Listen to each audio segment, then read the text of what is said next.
Welcome to today's Ask the Inspector webinar on Seasonal Safe. My name's Nissa Holiday and I'm a Principal Inspector with the Ergonomics and Working Environment team. Today with me I have Senior Inspector Jeff Adams who will be assisting in today's session. The aim of the Seasonal Safe webinar is to highlight what the summer hazards are for your operations and how you can effectively prepare your business in advance of the summer season. Today's webinar has four main components. We'll first look at the background to the Seasonal Safe campaign and also the summer seasonal hazards. We'll take a brief look at the Seasonal Safe plan and how easy that is to fill in. We'll then move into some FAQs based on questions we received during our live forums between September and December 2021 and finish up with some additional resources for you. In regards to the background of the Seasonal Safe campaign, it was launched last year in response to the 2019 and 2020 bushfires, where there was a high percentage of businesses and workers across New South Wales that were negatively affected by the bushfires and smoke inhalation. Last year in 2020, we had the opportunity to visit a number of businesses in fire-prone areas in order to raise awareness, support, and educate them on the planning and managing of summer risks and hazards. This year in 2021, we have again focused on increasing awareness and educating and guiding persons conducting a business or undertaking and employers such as yourselves through these Seasonal Safe forums. We'll now have a look at what seasonal safety is. As an employer or a PCBU, you have the responsibility under the WHS legislation to ensure the health and safety of your workers. This includes identifying, managing, and controlling any hazards and associated risks. And these hazards can present internally or externally to your workplace during the course of your business operations. While it's easy to manage some of these risks, we also need to plan for what actions we will take for hazards that we don't have control over, such as those associated with extreme weather conditions or bushfires. According to the research from the Bureau of Meteorology, with continual climate change, we're experiencing hotter and drier years. These long-term trends are increasing the likelihood and intensity of extreme events beyond our historical experience, such as the devastation we saw in the 2019 and 2020 bushfires. So what are the summer hazards that we'll look at with regards to Seasonal Safe? These are bushfires, bushfire smoke and reduced air quality, extreme heat, ultraviolet radiation, and extreme weather conditions, which are more likely to affect your mobile workforce if you have one. A mobile workforce is any worker or group of workers that aren't bound by a single physical location. They often travel to either industrial or residential areas to complete their work. Mobile workers are often, but not always, working alone or unsupervised. Remaining in contact with them is important, and this is usually done via electronic means such as phones, laptops, or even satellite devices, depending on the reception and the location. This group of workers are particularly at risk of exposure to summer hazards as they travel to work in locations often without prior knowledge of the current local or existing risks. This group of workers are usually service technicians or tradespeople. This is why they have been given their own section within the plan. We're now going to look at the hazards in a little bit more detail and what considerations and solutions you could implement. Let's have a look at bushfires. In 2019-2020, we had the Black Summer bushfires in New South Wales. These were the worst on record for the extent and the intensity.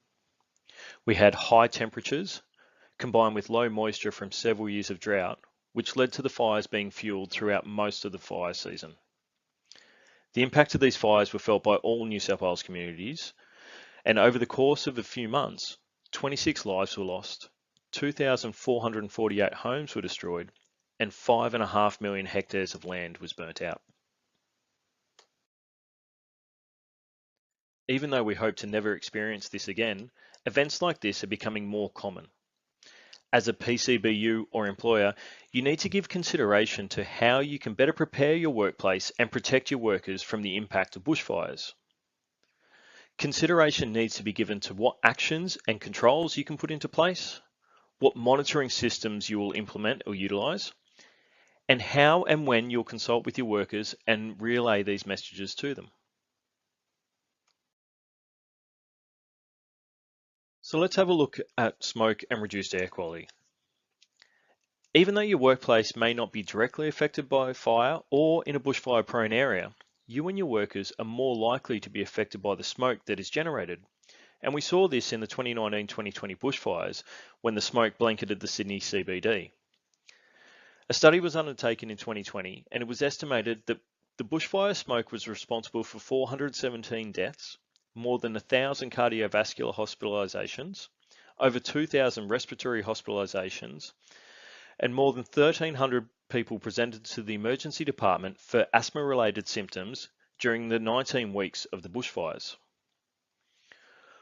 While we're not always able to prevent similar events, we can take action to prevent or minimize the exposure on our workers. So as a PCBU, you need to consider what actions or controls you'll put into place, what monitoring systems you'll use, and how and when you'll consult with your workers. Some solutions could be rescheduling your work to another day or moving it indoors out of the smoky conditions. Look at minimizing and reducing heavy workloads and consider the use of PPE such as a P2 mask if work needs to be done in these smoky conditions.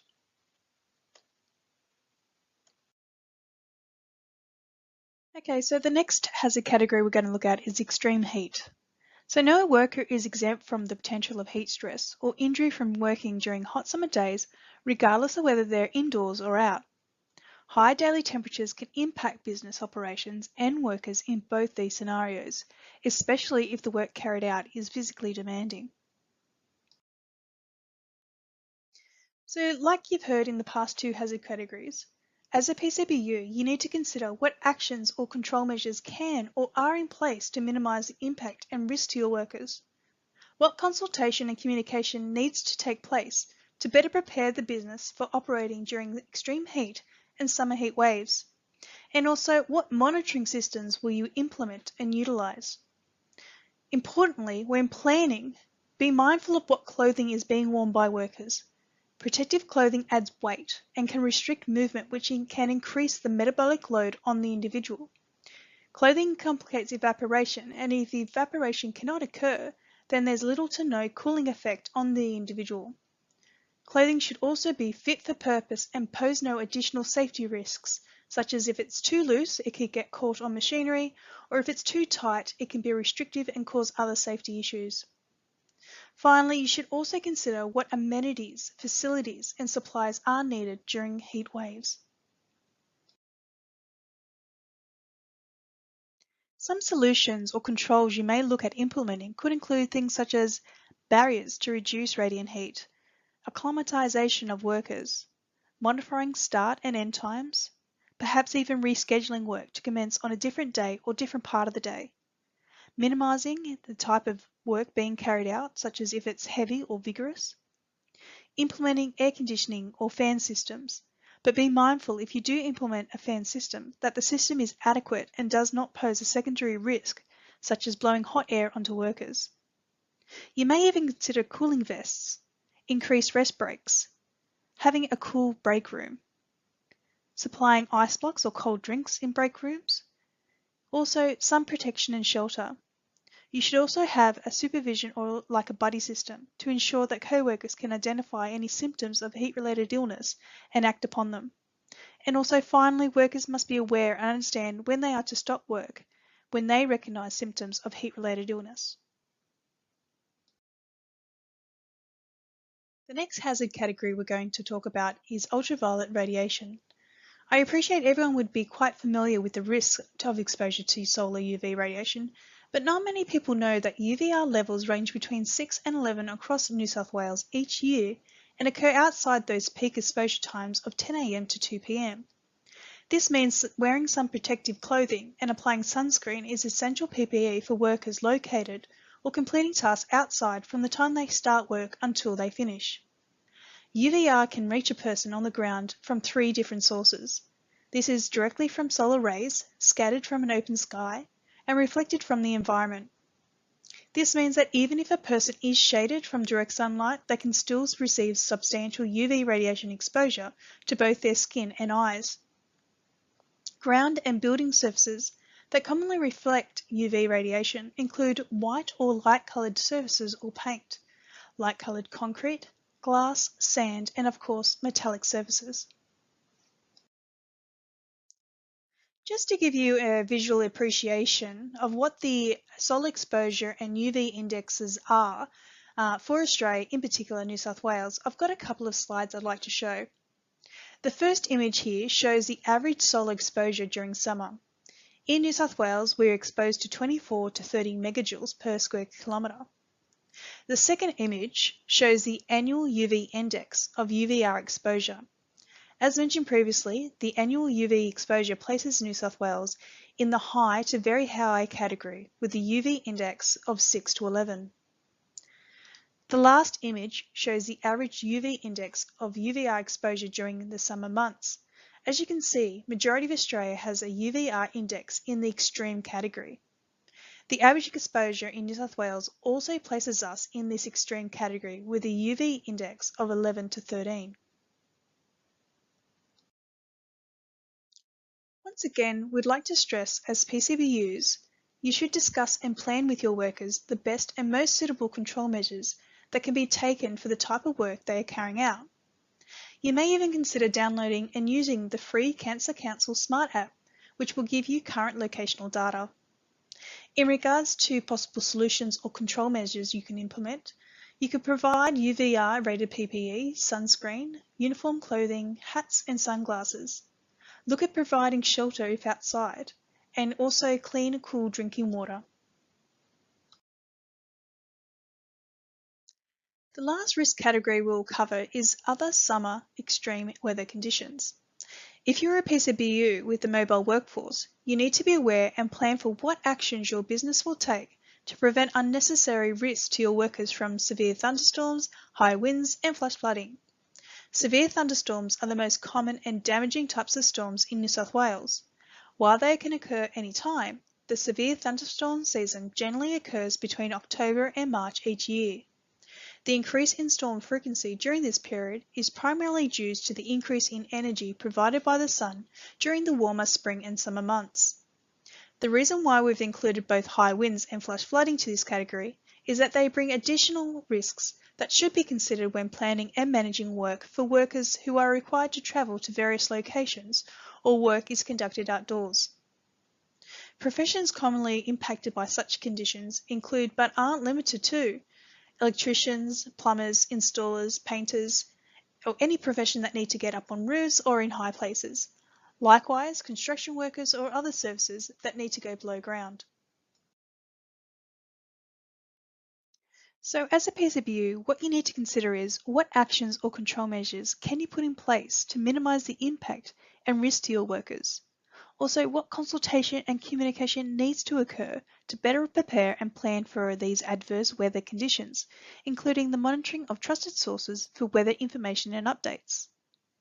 In relation to possible solutions or controls, reschedule work where possible, and if work must continue, have a robust monitoring system in place and update workers when they're out on the road to changing conditions. Workers also should be aware and understand when they are to stop work based on such changing conditions. So now let's have a look at how we can plan for these seasonal hazards. On the Safe Work New South Wales website, you'll find the SeasonalSAFE webpage. This is the main platform for the overarching message to business for planning, monitoring, implementing and reviewing the seasonal safe procedures. The webpage uses both internal resources from Safe Work New South Wales as well as external resources from government agencies such as the New South Wales Rural Fire Service, the SES, Health Department, Department of Planning, Industry and Environment, as well as New South Wales Resilience. Under Step 1, you'll find the link to the Seasonal Safe Interactive Planning Tool. The Seasonal Safe Planning tool has been developed for PCBUs as an easy-to-use template to assist in planning and managing the risk or impacts to workers and businesses from the Australian summer environment. All this is done in accordance with the WHS legislation. Once again, the 5 focus areas that the plan covers are bushfires, bushfire smoke and reduced air quality, extreme heat, including solar heat stress and ultraviolet radiation, mobile workers, and emergency management planning. Thanks, Jeff. As we take you through each section of the plan, please note what we show and discuss are only extracts of the hazard category sections, just so you get a sense of what type of considerations it covers and how easy it is to fill in. The first two sections of the plan we're going to show you, we've populated just to show how easy it is to fill in the plan and what type of things that go into those fields. The first section covers off the general business details, which sets out the foundations for the rest of your plan. As you can see, it's straightforward and begins with your business name, address, who the plan is completed by, and who will sign it off. General business details covers things such as the nature of your business, the type of facility or workplace you're working out of, the number of workers at your workplace, number of visitors, and also the number of workers that you have working off-site. An important section is the one identifying if there's any other event that will likely impact the business and prepare you for the further considerations you may need to make, such as the COVID pandemic, Christmas close down, or other emergencies that will limit or place restriction on staff, access, or change the provisions needed within the workplace. The second section within the plan covers bushfire management. You will note the plan follows an atypical format, which states a consideration, what actions will be taken, who will complete those actions, and when they'll be completed by. It's important when identifying who will carry out the actions that you do not name a person, but a position. As we know, people can come and go, but roles and responsibilities usually remain the same. Also, throughout the plan, you will note a number of links. Use these when you need further information or guidance. Now let's take a look at the first consideration in this section. Prepare your workplace for the impact of bushfires. Consider mowing, trimming, and removing clearing materials that can fuel fire.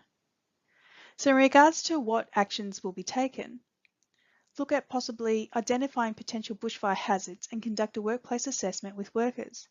Engage a contractor to maintain the environment. Organise a skip bin to remove the excess rubbish. Who will complete the action? A groundsman. We appreciate not all businesses would have a groundsman or other specific positions. If this is the case, then you would nominate the position who would have the responsibility for organising and managing the action to be completed. Another example in this section is plan what changes will need to be made to the operations when bushfire is impacting the workplace. The action could be develop a procedure and train workers on that procedure, and it will be done by the operations manager. I'll now hand over to Jeff, who will take you through a few more of the sections of the plan. Thanks, Jeff. The third section of the plan covers smoke and reduced air quality. So you need to consider how these are going to be monitored, who will monitor them, and what the triggers are going to be to enact the plan.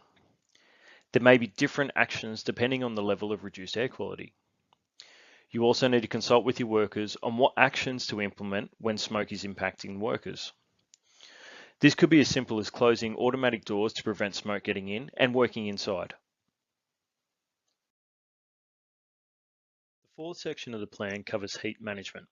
Once again, you need to consider how this is going to be monitored, who will monitor it, and what the triggers are going to be to enact the plan.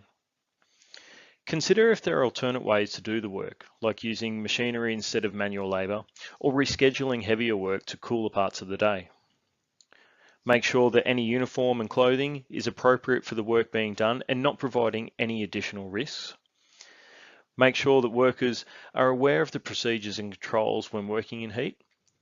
And ensure there are appropriate first aid provisions in place, such as cool drinking water, cool packs, and shade where appropriate. The fifth section of the plan covers mobile workers.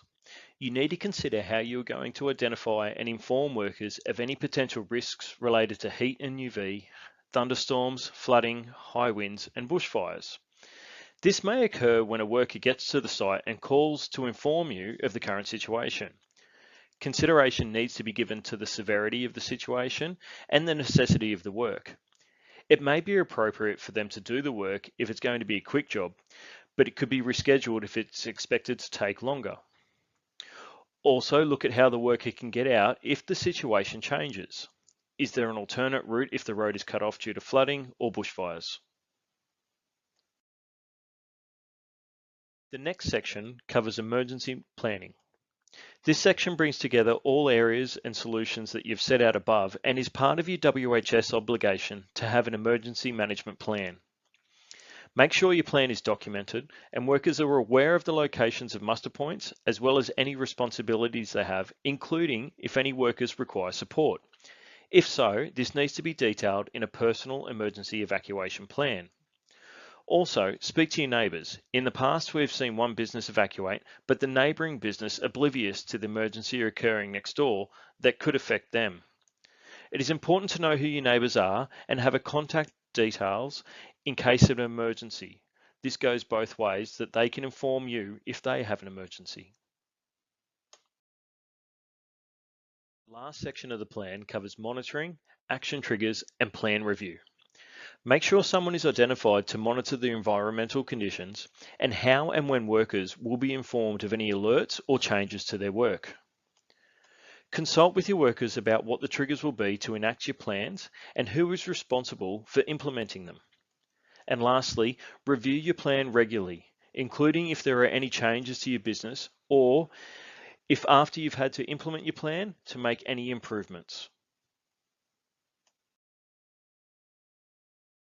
Okay, to tie what we've gone through with the plan and what we'd like you to take away is managing the impact of bushfires, bushfire smoke, along with heat and severe weather is part of your general duties as a PCBU under the Work Health and Safety legislation.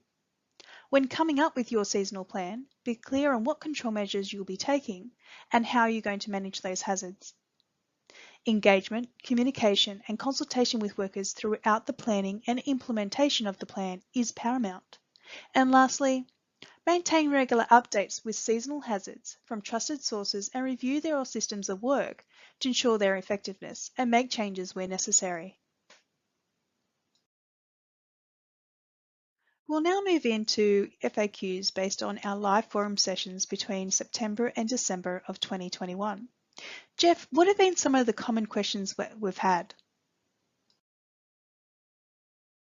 Thanks, Nissa. I guess the most common question that we get asked is completing the plan compulsory? And the answer is no, but we highly recommend that you complete this plan as we've developed it for all these seasonal hazards. So bushfires are a big one, as we know. So complete all the parts that are relevant to your business. If your business isn't in a bushfire prone area, then it may not be appropriate for you to complete that part. However, it's still probably appropriate for smoke, UVR, heat, for example. So go and fill out the parts that you need to. The other questions are around, we already have a plan in place. Do I need to redo all of this? No, you don't. Take out what you need from our plan, from our template, and add it into yours. Okay. Also review what you already have in place and see if there is anything that could be added to your plan that you may be missing. After the 2019-2020 bushfires, we went out and spoke to some businesses, and some of them were asking around the seasonal safe plan and saying that they're a family business and they already know what to do, so why do they need to fill in the plan? Well, the answer is simple. Document the plan so everyone knows what to do. It'll detail their responsibilities and where to go.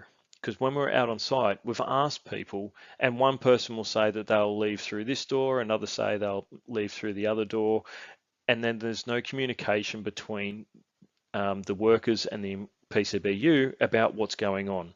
So make sure it's documented so everyone understands their roles and responsibilities. We also asked these businesses what they've learnt from enacting their plans and whether they've reviewed their plans since they've had to enact it. And a lot of them had said no. However, they also said that they could make improvements to their plan. So it's very important to go through and regularly review your plan and make changes, especially after you've had to enact it, so you know how it works and whether any improvements can be made. We've also had questions around what PCBUs can do when workers don't follow their plans. Go through, review the plan with your workers, quiz them on it, and confirm that they do have an understanding. If they still don't follow the plan, that's where you'll need to follow your disciplinary actions with your workers and go through down that avenue. Another question we've had is around thunderstorms and asthma. So thunderstorms are known to be linked to asthma attacks, and PCBUs have been worried about asking medical in confidence questions around whether one of their workers has asthma. So the way around that is not asking if the worker has asthma, but providing information to workers and saying there's thunderstorms around at the moment. It's been advised that if you do suffer from asthma, that you make sure that you have your inhaler with you to prevent any asthma attacks. And the last question that we get has been around communication with volunteers. Do I need to, and how much do I need to communicate with them? So the answer is yes, you do need to pass this information on. Go through, review the procedures with the volunteers and make sure they understand any roles and responsibilities that they may have when they're on your site. For any small businesses that are attending today's webinar, you may be eligible to receive a rebate of up to $500 towards a safety solution. There are a couple of things you need to be aware of, so please take a look at the application requirements. You have to have less than 50 workers, goods can only be purchased after today's attendance, and you must have a tax invoice for the full payment of the goods. For any further information, please visit our website. If you're after more information, visit the Safe Work New South Wales website or contact 13 10 50. If you have any questions relating to Seasonal Safe, please email me at the Working Environment inbox at workingenvironment@safework.nsw.gov.au. This brings us to the end of today's webinar. I hope you're able to take something away from the session, or the information provided has reinforced your knowledge and understanding of managing summer hazards. One request that we ask of you is to assist in the promotion of these webinars to your contacts, networks, or through social media. The more businesses we can reach, the more workers we can help keep